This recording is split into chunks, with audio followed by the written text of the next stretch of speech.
Hello, my dear students. Today is some questions from IIT JEE 27 January shift 2. We discuss some of the questions.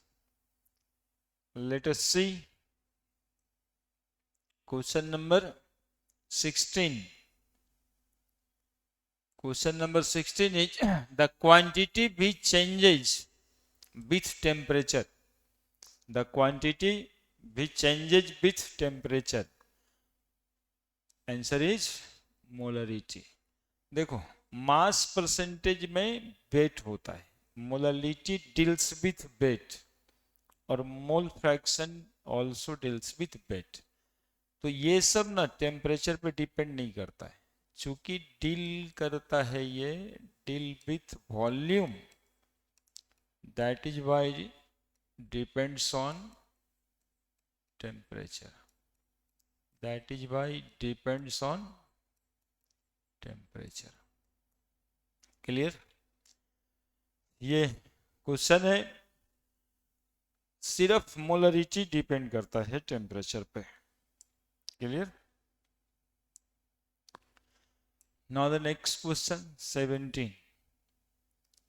17 questions and it is a question from JEE 2007 shift 2 January. Which structure of protein remain intact after coagulation of egg white on boiling? तो देखो, protein के 3 structure होते हैं, primary, secondary और tertiary, और एक quaternary भी होता है. तो प्राइमरी, सेकेंडरी और टर्शियरी स्ट्रक्चर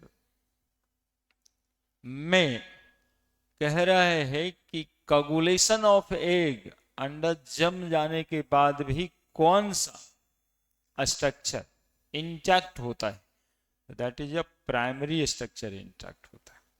एक्चुअली में प्राइमरी स्ट्रक्चर में हाइड्रोजन बॉन्डिंग के कारण वो सेकेंडरी बनता है, और सेकेंडरी में और भी हाइड्रोजन बॉन्डिंग होता है तो टर्शियरी बनता है. ठीक है? और जब कोगुलेशन ऑफ एग करते हैं तब ये सेकेंडरी टर्शियरी स्ट्रक्चर अनक्वाइल हो जाता है और single peptide chain remain intact, that called as primary structure of protein. Next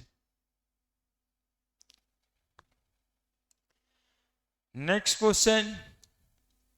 Which of the following cannot function as oxidizing agent? Very good question. Oxidizing agent कौन सा नहीं है? Which of the following cannot function as oxidizing agent? Oxidizing agent कौन नहीं है? तो देखो कैसे खोजना होता है ऐसे सवाल में. ऑक्सीडाइजिंग एजेंट हम लोग कहते हैं जिसके जो दूसरे को ऑक्सीडाइज कर दे, तो दूसरे को ऑक्सीडाइज करने में अपने रिड्यूस हो जाता है, दूसरे को ऑक्सीडाइज करने में अपने रिडक्शन में जाता है. तो चूंकि रिडक्शन में जाता है तो डिक्रीज इन ऑक्सीडेशन नंबर में जाएगा, और ऑक्सीडेशन नंबर जिसका घट सकता है वो ऑक्सीडाइजिंग एजेंट कहलाएगा. इसमें नाइट्रोजन पे 3 माइनस है. अब इससे ज्यादा नाइट्रोजन पे माइनस ऑक्सीडेशन नंबर पॉसिबल नहीं है, that is the answer is a. अब बोलो सर SO4 2 माइनस क्यों नहीं हुआ? तो समझो, टॉपिक समझने के लिए ऑक्सीडाइजिंग एजेंट कोई होने के लिए अपने रिडक्शन में जाना है, और रिडक्शन में जाना है मतलब उसको ऑक्सीडेशन नंबर घटना चाहिए. तो इसमें सल्फर का हम लोग ऑक्सीडेशन नंबर निकाल लेते, आएगा +6, और ये +6 ऑक्सीडेशन नंबर से +4 में भी जा सकता है और +2 में भी जा सकता है. जब ये +6 से +4 में +2 में जा रहा है तो ये रिडक्शन में जा रहा है, है ना, ये रिडक्शन में जा रहा है, घट गया और रिडक्शन में जाएगा, इसका मतलब ये ऑक्सीडाइजिंग एजेंट है, ऑक्सीडाइजिंग एजेंट है। वैसे ही सारे के केस में इसमें ऑक्सीडेशन नंबर +6 मिलेगा, इसमें +5 मिलेगा, +5 ही ना, -2, x -6 बराबर -1, x बराबर -1 + 6 बराबर 5। MnO4 माइनस में ऐसे निकालते हैं, x मान लेते हैं इसका, और -2 × 4 = -1, तो x -8 = -1, x =-1 + 8 दैट = +7। तो इसमें ऑक्सीडेशन नंबर इसका +7 है। तो +7 से घट के +5 भी हो सकता है, +3 भी हो सकता है, तो ऑक्सीडेशन में जाएगा। और नाइट्रोजन का ऑक्सीडेशन नंबर 3- से कमेगा नहीं, that is why it can not act as oxidizing agent. जिसका ऑक्सीडेशन नंबर और नहीं घटे, they act as oxidizing agent. Clear? Next,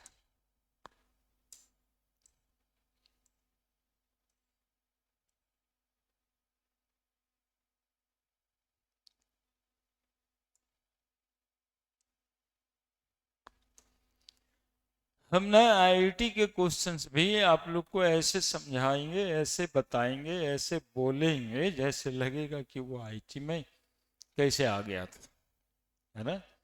इसलिए लगातार बने रहिए मेरे साथ। The incorrect statement regarding conformation of ethane, तो इथेन का स्ट्रक्चरल फॉर्मूला होता है ये।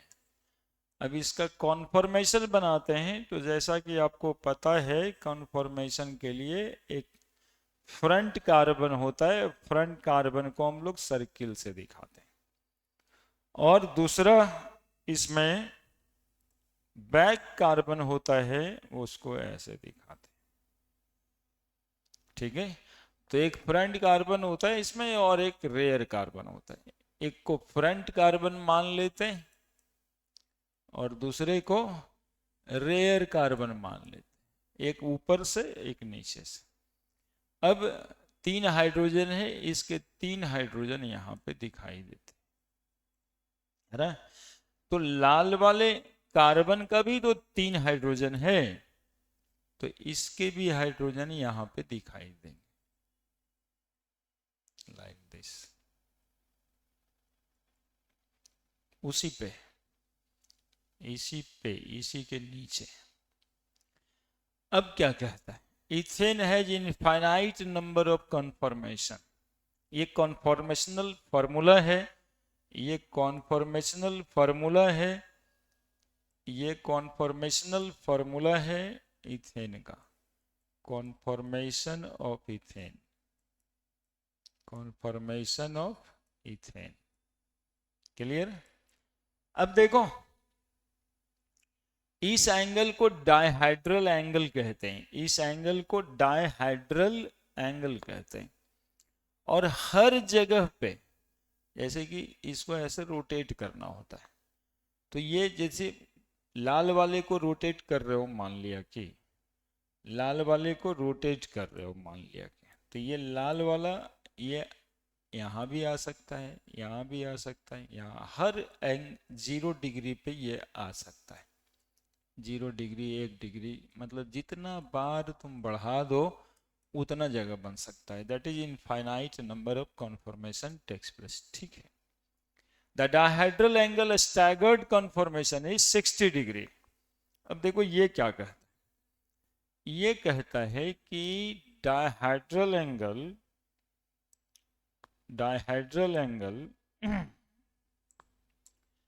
in staggered conformation, hydrogen hydrogen hydrogen, अब इसमें ये यहां पर रख दें, यहां पर, यहां पे, तो इस कन्फर्मेशन को स्टैगर्ड कन्फर्मेशन ही कहते हैं, स्टैगर्ड, और इसको कहते हैं इक्लिप्स्ड, इक्लिप्स्ड, इसमें डायहेड्रल एंगल 0 होता है, डायहेड्रल एंगल 0 होता है, और स्टैगर्ड में डायहेड्रल एंगल 90 डिग्री 60 डिग्री होता है ना। तो ये भी सही है, the dihedral angle staggered conformation is 60 degree. Eclipse conformation is the most stable conformation. ये भाई ये तो गलत है, अनस्टेबल होता है इक्लिप्स कॉन्फॉर्मेशन। इक्लिप्स इसको बोलते हैं जहां पे डायहेड्रल एंगल 0 डिग्री होता है ना, इक्लिप्स लिखे ही थे। तो इक्लिप्स कॉन्फॉर्मेशन में डायहेड्रल एंगल चूंकि 0 डिग्री है तो स्टेरिक रिपल्सन होगा, और इस रिपल्सन के वजह से ये मॉलिक्यूल अस्टेबल नहीं होगा, तो ये अनस्टेबल होता है। लिखा है eclipse conformation is most stable, ये गलत, ये आंसर इज सी, ये गलत है, आंसर इज सी। और पढ़ लेते हैं, the conformation of ethane are inter convertible to one another. तो बिल्कुल ये फिक्स कर रखते हैं व्हाइट वाला कार्बन को और गोल्ड वाला कार्बन घुमाते हैं, तो घुमाने से आइसोमर ही तो बनेगा। The conformation of ethane are inter convertible to one another, ये सही है। क्लियर है? तो इक्लिप्स कॉन्फर्मेशन अनस्टेबल होता है, इक्लिप्स कॉन्फर्मेशन अनस्टेबल होता है। Clear? Next,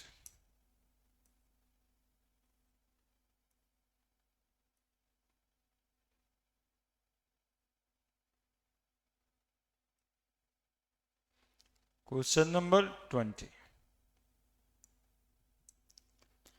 Identify the incorrect pair from the following option. Identify the incorrect pair from following option. Photography में AGBR इसका इस्तेमाल करते हैं, तो बिल्कुल सही है, फोटोग्राफी में AGBR का ही इस्तेमाल करते हैं। पॉलीथीन प्रिपरेशन में, हाँ ये भी सही है, जिगलर नट्टा कैटलिस्ट लगता है ना, these are Ziegler Natta catalyst, Ziegler Natta catalyst. Polythene formation में जिगलर नट्टा कैटलिस्ट लगता है। हैबर प्रोसेस में आयरन लगता है, तो ये सही है, ये सही है, ये सही है। विकर प्रोसेस में PTCl2, ये गलत, रॉन्ग ऑप्शन, इसमें PDCl2 लगता है, PDCl2 लगता है। तो जानकारी केवल क्वेश्चन के आंसर को टिक लगाने से नहीं होगा, बाकी जो 3 ऑप्शंस में दिया है उसको भी हम लोग कंफर्म करते जाना चाहिए। नेक्स्ट,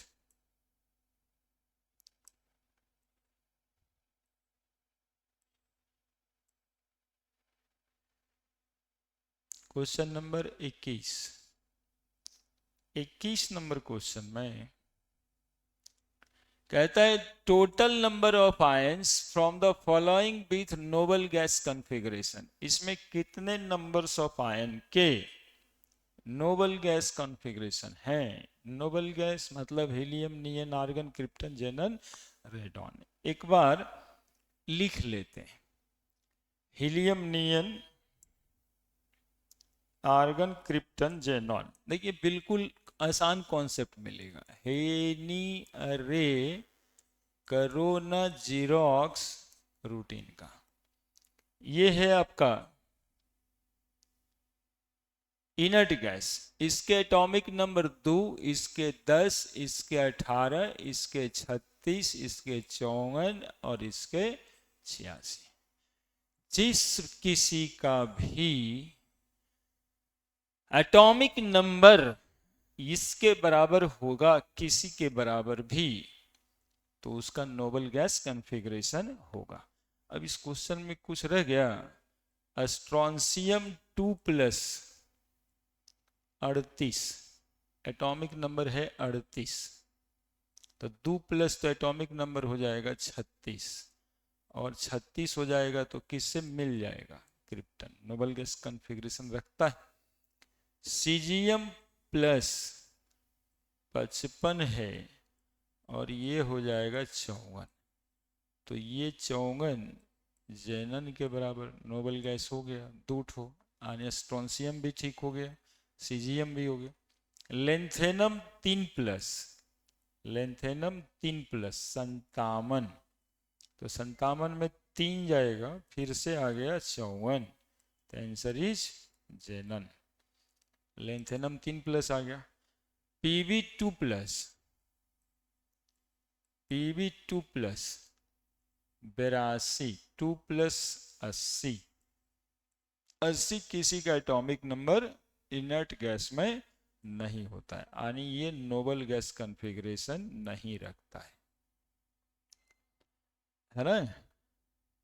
वाईबी या टर्बियम, टर्बियम 2 प्लस, जेड है 70, तो 70 में 2 जाएगा तो 68, इसके भी किसी नोबल गैस के जैसा इलेक्ट्रॉनिक कॉन्फ़िगरेशन नहीं है, तो ये भी नहीं होगा।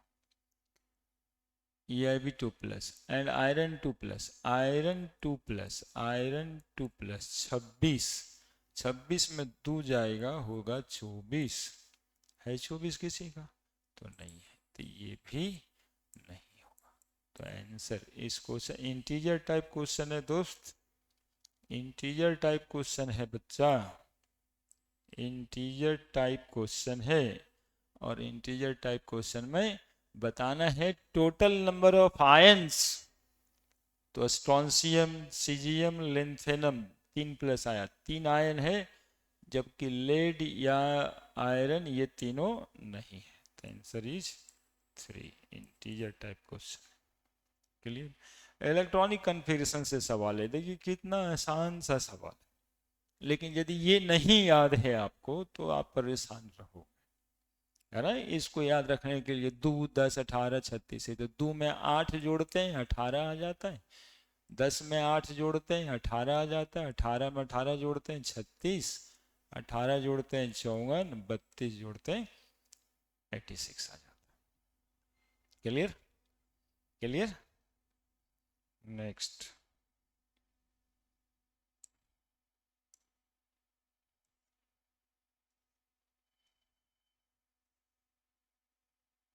देखिए कितना आसान है, ये भी एक आसान क्वेश्चन है और इंटीजर टाइप का है।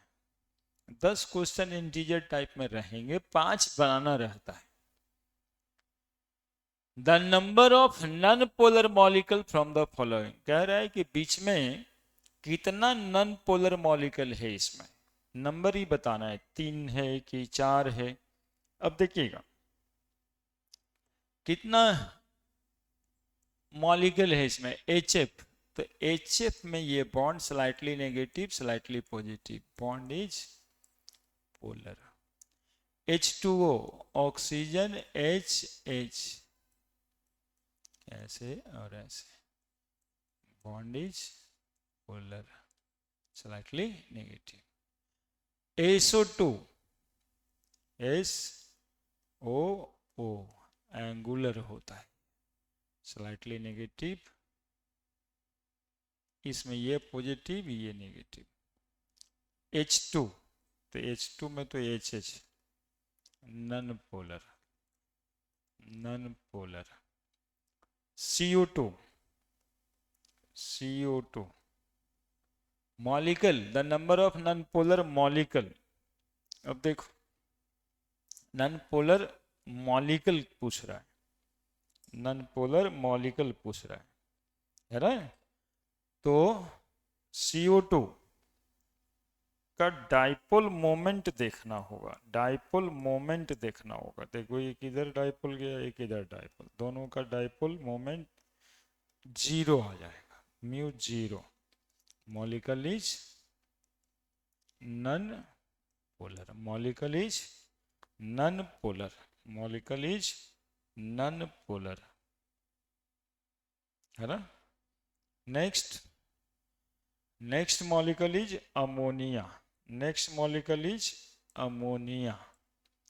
तो अमोनिया, मीथेन भी है, CH4, 1 2 3 4, इसमें पोलरिटी तो है नहीं, तो molecule is non polar, molecule is non polar. NH3, NH3 में पोलरिटी बॉन्ड्स में है, चूंकि हाइड्रोजन और नाइट्रोजन के बीच बॉन्ड है, तो नेट डाइपोल मोमेंट होगा molecule is polar, molecule is polar, है ना। HCl ऐसा जाएगा minus plus, molecule is polar, molecule is polar. CHCl3 HCl molecule is polar, molecule is polar. BF3 एक ऐसा बॉन्ड है, एक ऐसा बॉन्ड है, एक ऐसा बॉन्ड है ना, molecule is non polar, dipole moment zero हो जाता है, डाइपोल मोमेंट जीरो हो जाता है, इसलिए नॉन पोलर, है ना। इस दोनों का वेक्टर सम इसके कैंसिल कर देंगे, है ना। SO2 पोलर, है ना। यहाँ पे एक लोन पेयर है जिसके कारण से ये बॉन्ड एंगुलर है, और एंगुलर बॉन्ड है तो डाइपोल कैंसिल नहीं होगा, डाइपोल कैंसिल नहीं होगा, है ना। तो कितना मॉलिक्यूल नॉन पोलर है, कितना मॉलिक्यूल नॉन पोलर है, सवाल ऐसा है। तो ये एक नॉन पोलर है, एक दो नॉन पोलर है, तीन नॉन पोलर है, नॉन पोलर है, ये चार नॉन पोलर है। तो इसका आंसर चार, चार मॉलिक्यूल नॉन पोलर है, चार molecule non polar, 4 molecule is non. कोई समस्या?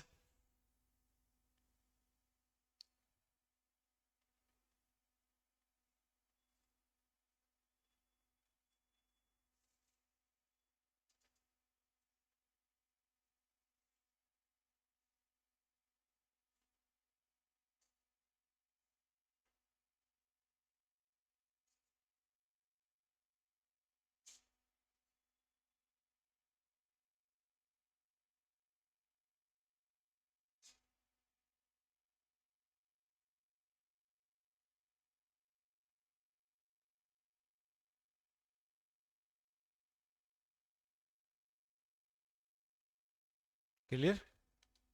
Next question 23 number, time required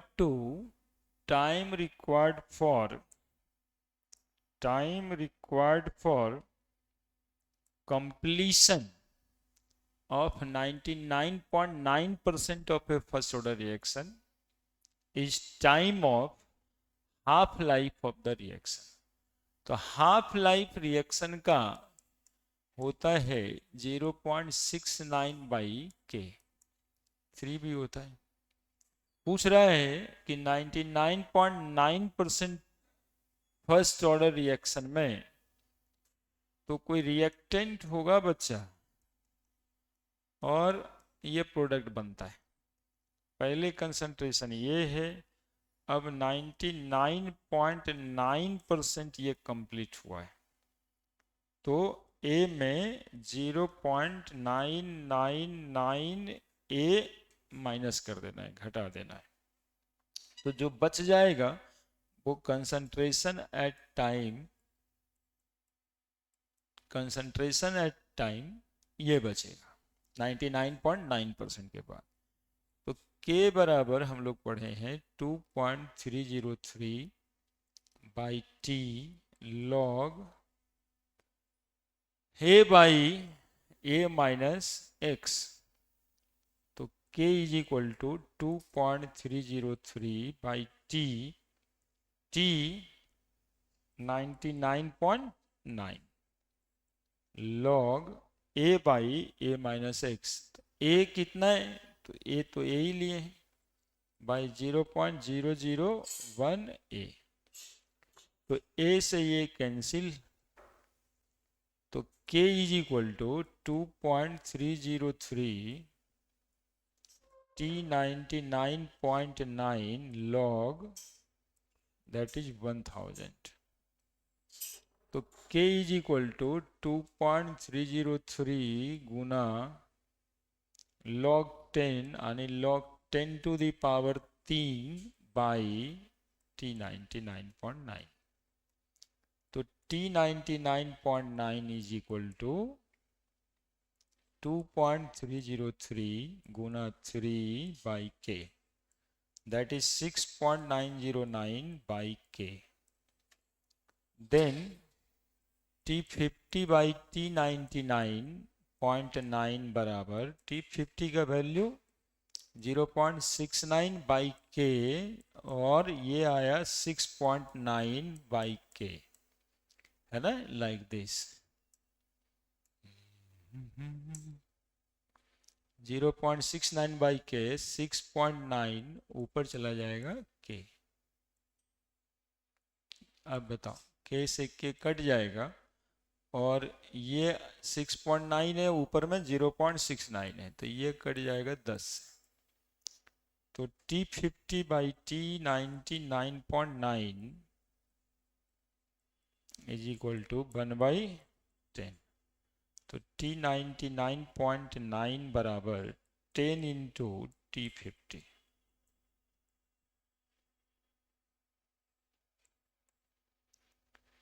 clear. तो the time required for the completion of 99.9% first order reaction, time of the reaction is 10 time, है ना, 10 time. Answer is 10. Answer is 10.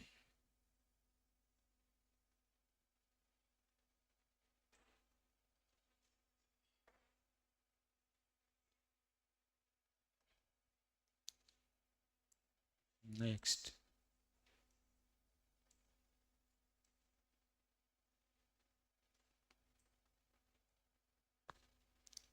The spin only magnetic moment value of the square planar complex PTNH3 whole to ClNH3 CH3 Cl is Pm. यहाँ पर integer type question है, खाली स्थान होगा. तो कह रहे हैं कि PT NH3 whole to Cl NH2 CH3, तो यहाँ Cl है, इस 2 एक 3 और एक 4 कोऑर्डिनेशन नंबर है, इसका कोऑर्डिनेशन नंबर 4 है. अब ये मॉलिक्यूल, तो इसका ऑक्सीडेशन नंबर 0, ये -1, ये 0, ये +1, है ना. तो प्लैटिनम का ऑक्सीडेशन नंबर यदि x मान लेते हो तो x -1 बराबर +1 या x -1 +1 बराबर 0, है ना. तो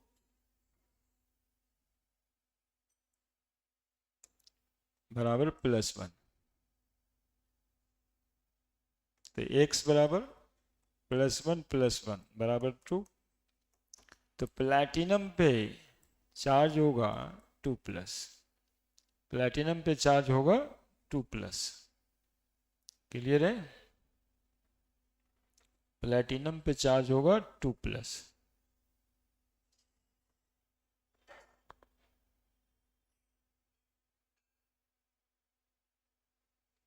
और प्लैटिनम का एटॉमिक नंबर होता है, नहीं पता है तब भी बताते हैं हम कि कैसे निकालना है.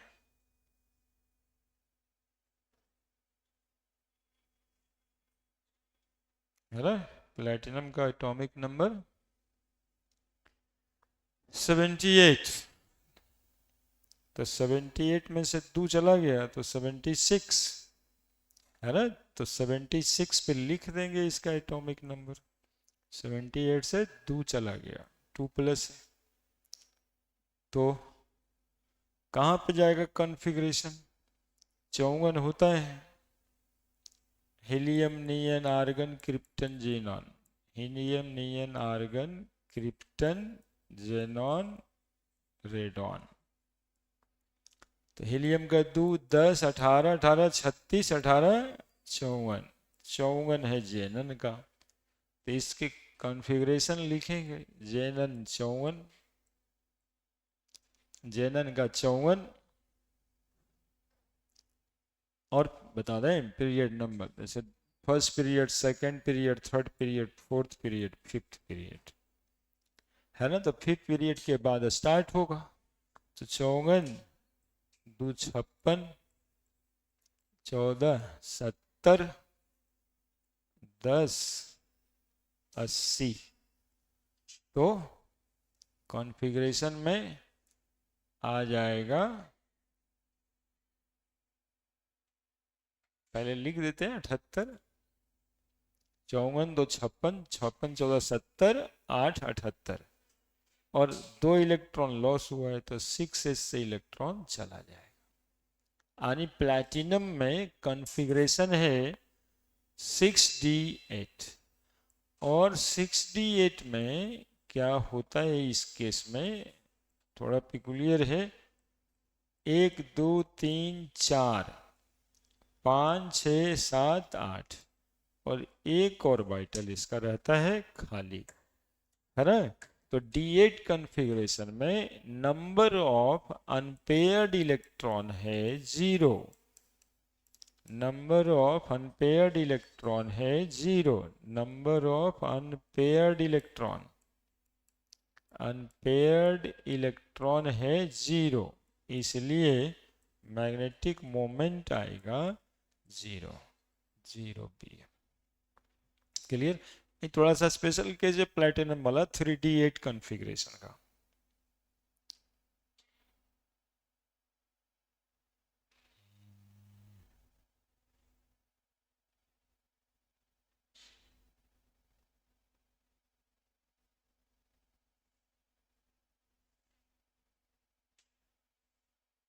क्लियर।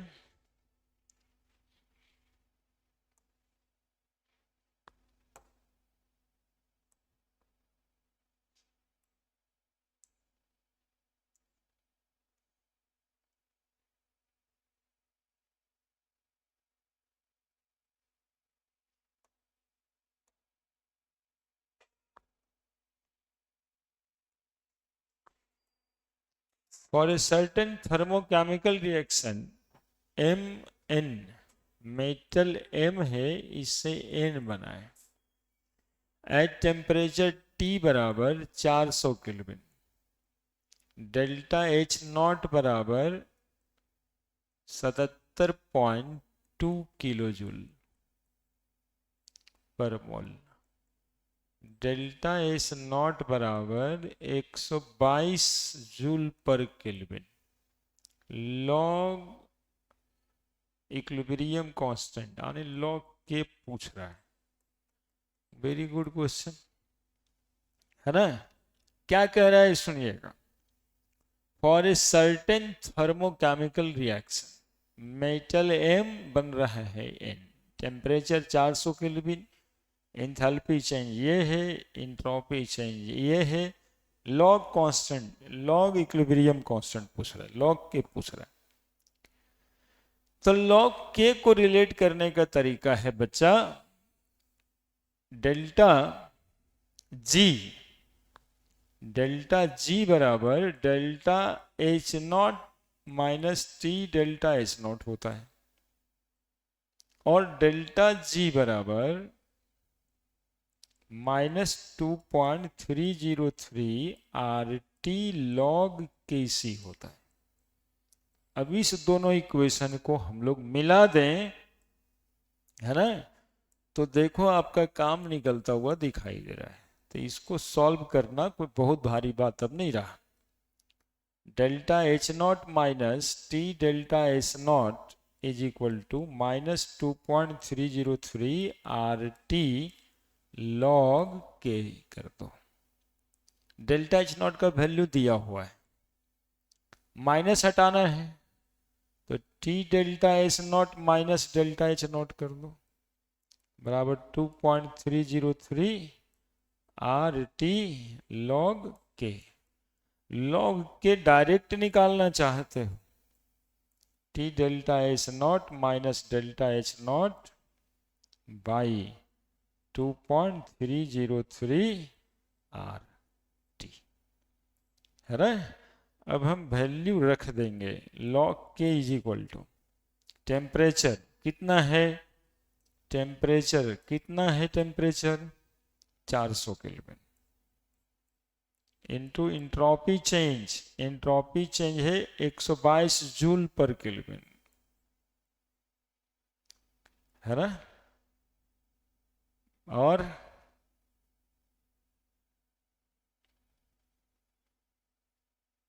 और और और minus delta H naught 77.2 kilo joule गुना 1000 बाई 2.303, आर की value 8.314, temperature 400 kelvin, R T. बस सॉल्व कर देना, लॉग के का ही वैल्यू तो पूछा है, लॉग के इज निकल जाएगा, लॉग के इज निकल जाएगा, ठीक है। अब आईटी में परीक्षा दे रहा है तो आई थिंक कि ये आपको सॉल्व तो आप कर ही लोगे। Next,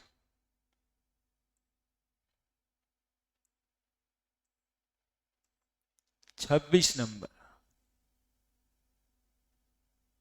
volume of 3 molar, volume of 3 molar NaOH जिसका फॉर्मूला है 40 ग्राम पर mole, which can be prepared from 84 gram NaOH each, यानी सॉल्यूट का वेट दिया हुआ है 84 ग्राम और वॉल्यूम पूछ रहा है, मोलरिटी दिया हुआ है 3 मोल पर लीटर, मॉलिक्यूलर वेट दिया हुआ है 40 ग्राम पर मोल। तो बिल्कुल आसान है दोस्तों, मोलरिटी बराबर फॉर्मूला पढ़े हैं weight by molecular weight into volume ऊपर में 1000, सीधा सा बात है क्या। तो मोलरिटी वेट खोज रहा है 84, मॉलिक्यूलर मास 40, वॉल्यूम नहीं पता है इनटू 1000 और मोलरिटी है 3। नेक्स्ट, 3 गुना 40 गुना भी इज इक्वल टू 84 इंटू 1000, तो भी बराबर 84 इंटू 1000 बाई 3 गुना 40, 3 कट गया, 3 दूनी 6, 2 4, 3 8 24, 28, ये इससे कट गया। अब आ गया आपको 2800 बटा 4, 2800 बटा 4 दैट इज 700 ml, है ना, बराबर 0.7 लीटर, बराबर 0.7 को लिख सकते हो तुम, लिख सकते हो 7 गुना 10⁻⁻1 डेसीमीटर क्यूब, तो खाली जगह में भरोगे 7। क्लियर, बहुत टफ नहीं है सवाल, आसानी है और हम भी एकदम अस्थिर से हैं, खाली आप देख लो, ठीक है। Next, next,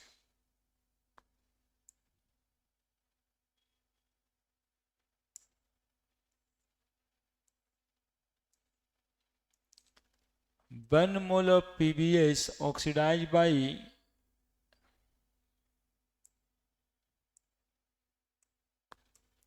1 mole of PbS is oxidized by X mole of O3 to get bi-mole of O2। देखो PbS जब O3 से कंबाइन करता है तो बनाएगा PbSO4 प्लस O2, ठीक है। अब इसको बैलेंस कर देना है।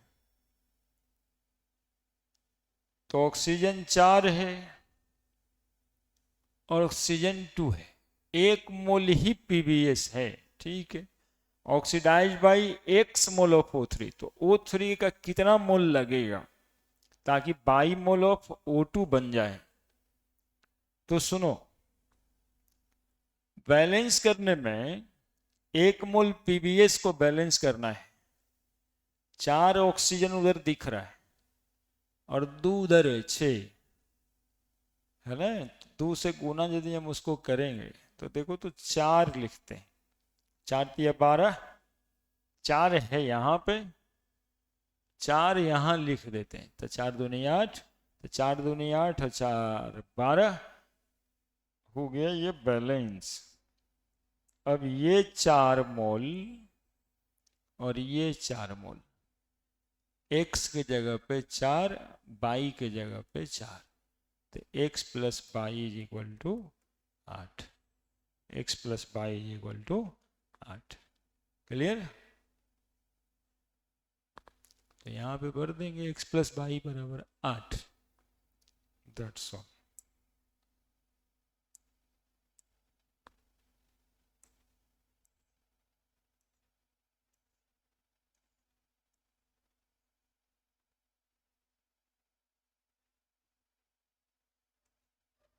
अच्छा सवाल, अच्छा सवाल। The hydrogen electrode is dipped in a solution of pH बराबर 3 at 25 degree centigrade, the potential of the electrode will be, है ना सवाल ये। The hydrogen electrode is dipped in a solution of pH बराबर 3, the potential of the electrode will be. तो देखिए ई बराबर एक फॉर्मूला पढ़े 0.059 गुना pH, बस सवाल क्लियर है। गुना 3, 9 तिया 27, 7 बच गया 2, 5 तिया 15, 2 17, 7 बच गया 1, 0.177 वोल्ट, 17.7 गुना 10 टू दी पावर -2। यहाँ 18 भर सकते हो,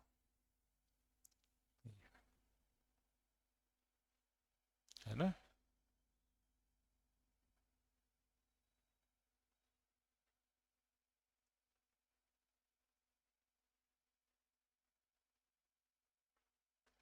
क्लियर।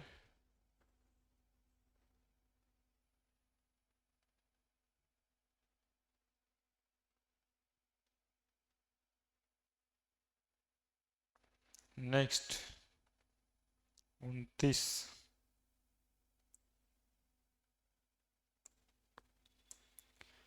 वही तो बता रहे हैं, कौन सा सवाल आपको तंग करेगा जी।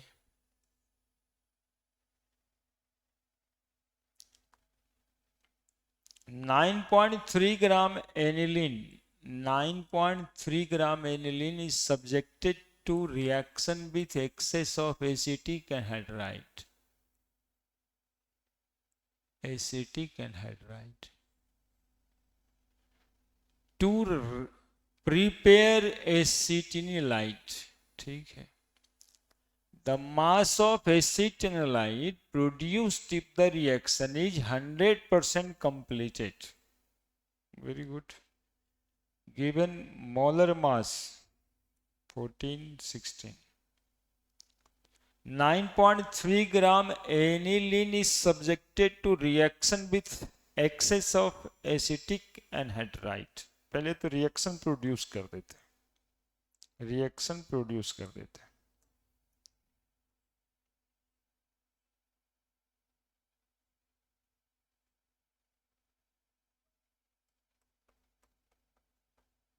ये aniline plus acetic anhydride CH3CO O C double bond O CH3, है ना। अब इसमें जो बना है एसिटेनलाइड बना है ना, तो बन जाएगा C6H5 N C double bond O, यहां से तोड़ देना, CH3 प्लस CH3COH। ठीक है, ये बना है। अब क्या कहता है, 100% रिएक्शन हुआ है, ये भी कह रहा है 9.3 ग्राम एनिलीन है। तो 9.3 gram aniline subjected to reaction with C6H5NH2, molecular mass 12 गुना 6 प्लस 1 गुना 5 प्लस 14 प्लस 2, तो 72 प्लस 5 प्लस 16, 2 5 2 7, 5 2 7 6, 713, 3 बच गया 1, 7 1 8 1 9। अरे वाह, वेरी गुड। 93 ग्राम है, 9.3 ग्राम की बात किया है, 10.1 मोल। Excess of acetic anhydride to preparation, the mass of acetinolide produced if the reaction is 100, तो उसका मास निकाल लो, C6H5N C double bond O CH3, इसका मॉलिकुलर मास 12 गुना 6 प्लस 1 गुना 5 plus 14 plus 12 plus 16 plus 12 3 15, 72 plus 5 plus 14 plus 12 plus 16 plus 15, 2 5 2 7 4 11 2 13 13 13 6, 13 6 19 19 और 5 34, 4 बच गया 3 3 1 4 1 5 1 6 1 7 6 13, 134 ग्राम। तो क्लियर है ना, 93 ग्राम एनिलीन, 93 ग्राम एनिलीन कितना ग्राम, 134 ग्राम बनाता है एसीटेनलाइट। तो 9.3 ग्राम, ये ग्राम, तो 9.3 ग्राम, 9.3 ग्राम कितना बनाएगा, तो ये जब 9.3 ग्राम होगा, ये जब 9.3 ग्राम होगा तो ये 13.4 ग्राम हो जाएगा, ये 13.4 ग्राम हो जाएगा। तो answer is 134 into 10 to the power -1 gram, है ना, यहाँ पर is 134 into 10 to the power -1 gram, ये है आपका आंसर। बहुत इजी सवाल है, मोल कंसेप्ट से अमाइन चैप्टर जोड़ दिया। बताओ कोई दिक्कत, कोई दिक्कत नहीं होना चाहिए। I think so, I think सो।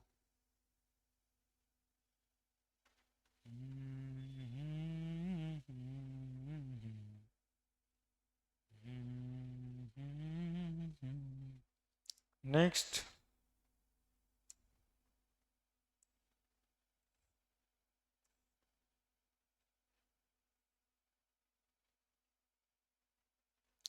तीस नंबर question, final, the total number of compound with chiral carbon of atom from the following. Chiral carbon कितना है, इसको छोड़ दो, इसमें थोड़ा गड़बड़ किया है। कायरल कार्बन इसमें कितना है, कायरल कार्बन में क्या होना चाहिए, कायरल कार्बन में होना चाहिए एक कार्बन से चारों तरफ 4 गो बॉन्ड जुड़ा रहना चाहिए, ये ठीक ही है। अब दिख नहीं रहा है तो हम दिखाएंगे, CH3 CH2, एक जगह CHNO2 है, तो NO2H और इधर है COH, तो this carbon is chiral, this carbon is chiral, this carbon is chiral. दूसरा CH3 CH2 CHBr CH2 CH3, तो ये कायरल कहाँ है, ये दोनों तरफ तो सेम मिल गया, तो सेम मिल गया तो मॉलिक्यूल हो गया एक कायरल।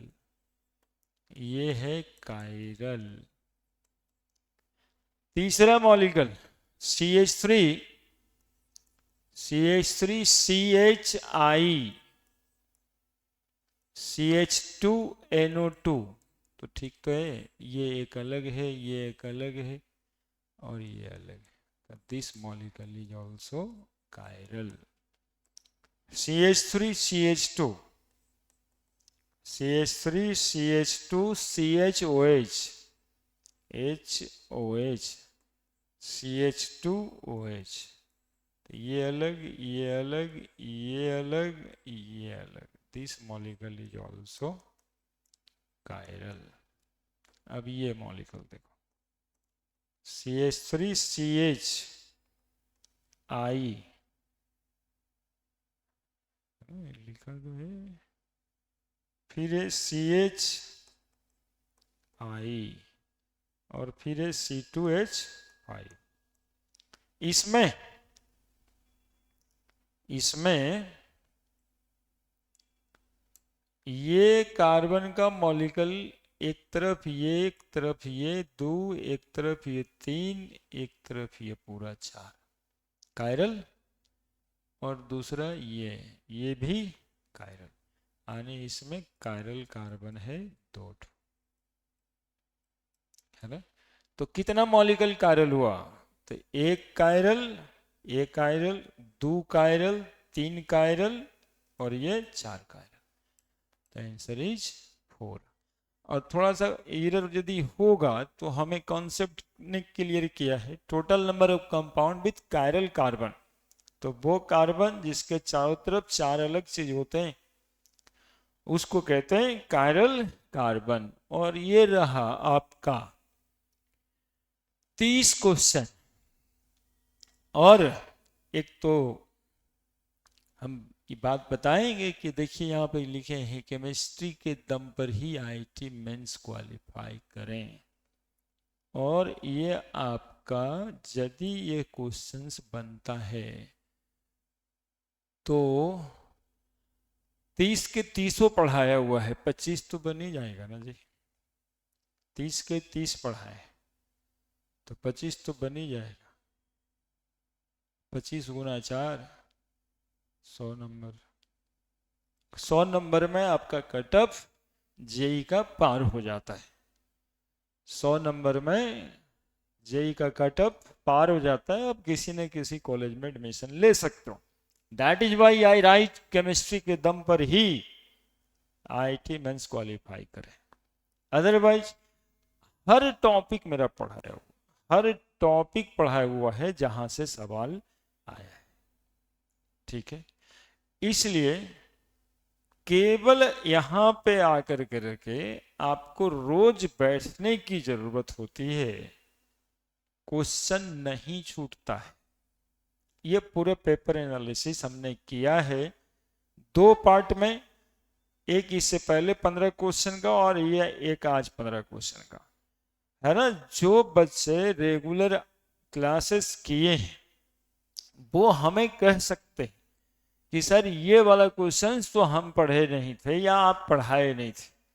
हम ऑलमोस्ट 30 क्वेश्चन जिसमें आपको ऑप्शंस होता है कि 25 बनाइए, हमने 300 बताए। हमने 300 बताए। वो 5 ऑप्शन जो आपको दिया जा रहा है उसको भी हमने नहीं छोड़ा है। बस आप पढ़ो और बढ़ो। हर बच्चा मेरा IIT करे, हर बच्चे इंजीनियरिंग कॉलेज में एडमिशन ले। हमारा यही मिशन है। हम इसी मिशन के साथ केमिस्ट्री के दम पर ही IIT क्वालिफाई करें, लिखें। ठीक है, ठीक है। फिर थैंक यू। मिलते हैं अगले वीडियो में अगला कोई IIT के पेपर को लेकर के। Thank you.